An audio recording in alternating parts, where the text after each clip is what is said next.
Jeffrey believes the fitness YouTubers when they say that there's no such thing as a perfect diet. And so Jeffrey follows the fitness YouTubers' advice to eat junk food as long as it fits his macros. Jeffrey gets fat. Adonis has been shredded for years. It's not even difficult to stay lean when he eats the perfect diet. The peasants around him look in confusion, but Adonis continues to feast. All of the fitness YouTubers you see are complete pussies. They say there's no such thing as the perfect diet. That's bullshit. I'm going to show you exactly what the perfect diet is right now. My name is Hamza. I help young men go through the Jeffrey to Adonis transformation through self-improvement. We don't do any of the standard fitness YouTuber bullshit around here. Scroll down right now, click on the subscribe and the post notification button if you want to join in on the cult. My diet has been horrendous because I trusted these guys on the internet. These motherfuckers told me you can eat whatever you want, you can eat all the junk food as long as it fits your macros. I trusted them. Because of that, I've never even considered the difference that food has on our health. When I've done the most basic research, it hurts me to think that I was stupid enough to follow fitness YouTubers. That it hurts me to think that my boys who are watching this video, who support my channel, who are in my cult,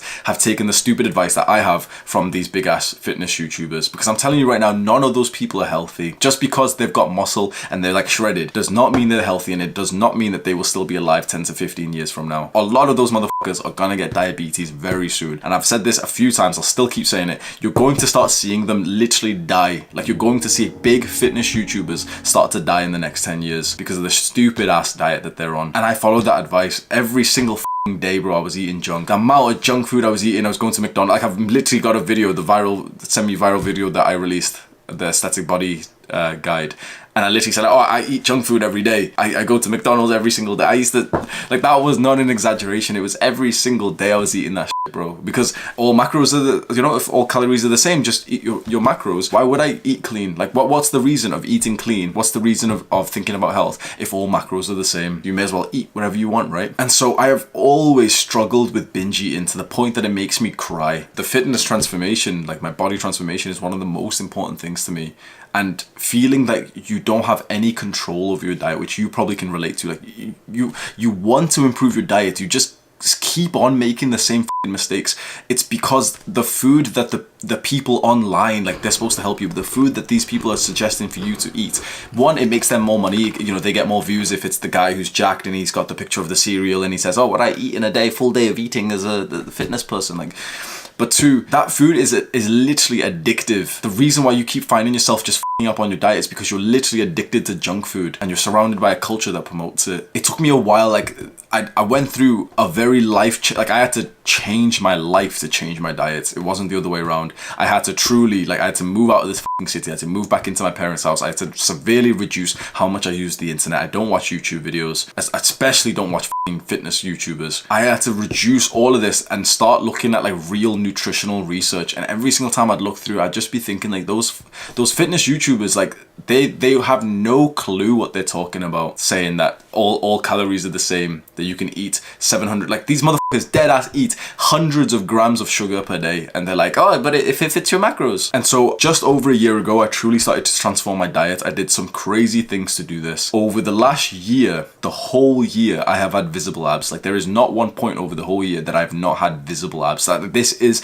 unheard of for me. I've gotten lean before, but I would literally get lean. Like, here's a few pictures of me in uni and everything. I would get lean and I would just start to gain the weight back, because you can force yourself to get into the calorie deficit, but eventually it gets quite, like, restrictive. You've got 2,000 calories a day, you want to eat more.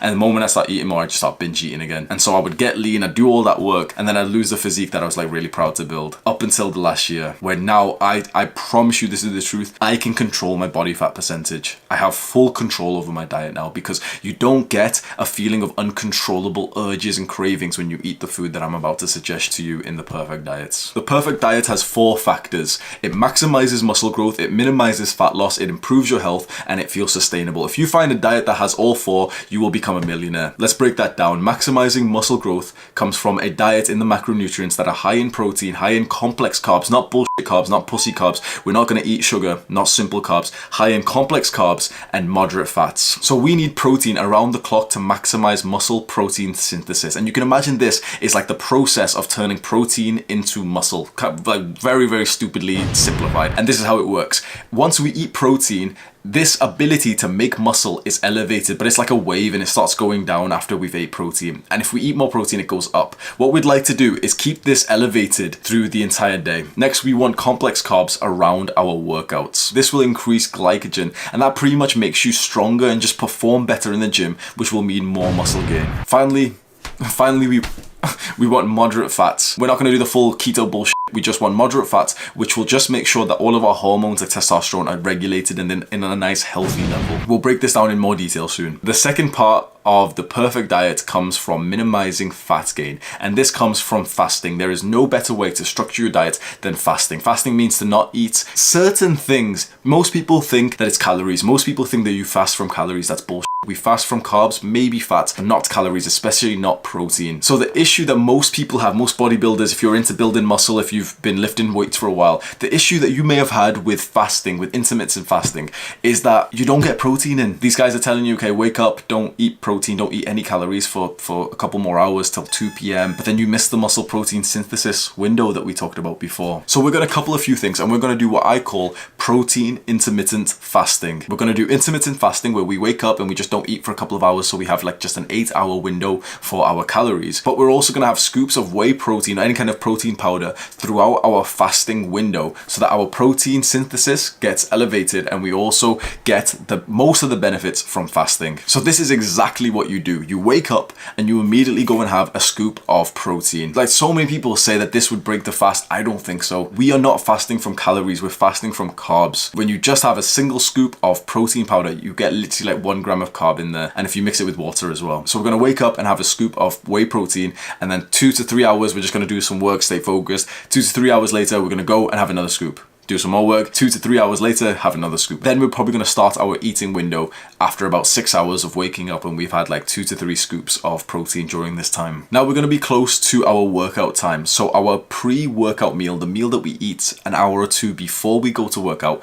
will be high in complex carbs, moderate in protein. It doesn't need to be high in protein because we've just had a bunch of protein scoops, and it's going to be about moderate in fats too. And then post-workout, so the meal that we eat half an hour to 1 hour to 2 hours after our workout is going to be pretty much the same. We're going to go into more detail of exactly what you should eat, but this is the structure of the perfect diet. We're going to wake up, do intermittent fasting, but also get scoops of whey protein during the fasting window. When we break our fast, we're going to make sure that we get complex carbs before and after our workout. So that's 2 things checked off the perfect diet already, and we have 2 more. We've got to make sure this perfect diet optimizes our health and it also feels sustainable. To optimize our health in terms of diet gets very confusing, and no one really knows exactly what health really means. When you really think about it, health in terms of diet, what are you thinking? Because most people will still think it's fat loss, but we've covered the fat section. So health is actually about your gut microbiome. It's like the second brain of our body. The foods that optimize and keep our gut healthy, we can say are healthy foods. I'm gonna have a big list of healthy ingredients, but in general, it's kind of like the unsexy answer is that it's a lot of vegetables and fruits and like natural, unprocessed, non-garbage food. You don't see McDonald's in there. You don't see V-shred. Pizza, shut up, bro. It's literally just like the one base ingredients. That's the phrase I've always said is generally, if you eat the base ingredient, you will stay healthy. The base ingredient is what you're looking for. So instead of looking for like chips, and if you go into the frozen section in some like dumbass supermarket, they're selling chips and it's got like a bunch of different ingredients. It's been processed already. The main ingredient that you wanted was potatoes. Now, if you look for the ingredient list on potatoes, there isn't one. They literally don't have an ingredient list there. Why? Because the ingredient in potatoes is potato. What you'd like to find is a bunch of foods like this where there is no ingredient list. It is literally just the base food. Generally, that stuff is healthy. So here is where people start asking for the macronutrient split. Even though it's been covered a million times, people always ask me, how many grams of protein? How many eat this? I don't agree with the standard advice that people give you. So you already know the advice that you've been given. 1 gram of protein per pound of body weight.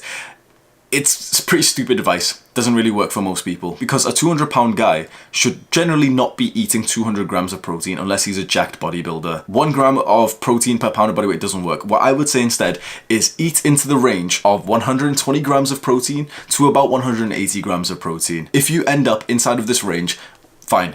Like, what we care more about is that you get relatively close to the ideal number. Like, you get close enough to a range of it than to specifically say, okay, I'm 165 pounds, so I should hit 165 grams of protein. And honestly, I've even changed the way that I track food, and I suggest you to do this.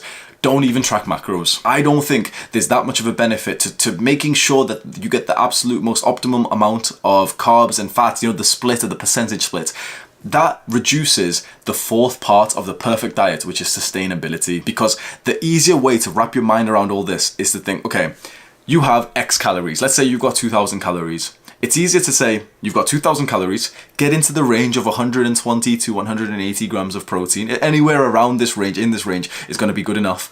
And then think purely about just filling up the 2,000 calories with the huge list of ingredients here. So you might be looking at this list of ingredients and feeling a little bit, okay, confused. Like, like how would I make this into a realistic meal? Literally, choose a couple of them which you think, would pair well together, and just make them together. Put them all onto a plate. Like, you don't have to make a pre-designed meal that normal people eat. Like, we don't need like the name of a meal that normal people eat on the normal diets. We can have a meal which is lentils and potatoes. We can have a meal which is yogurt and raspberries, oats and nuts. Now, because we've gave you the flexibility to just say, okay, reach this many calories with roughly this much protein, and what's inside the calories, if you pick from this ingredient list, it's going to be healthy.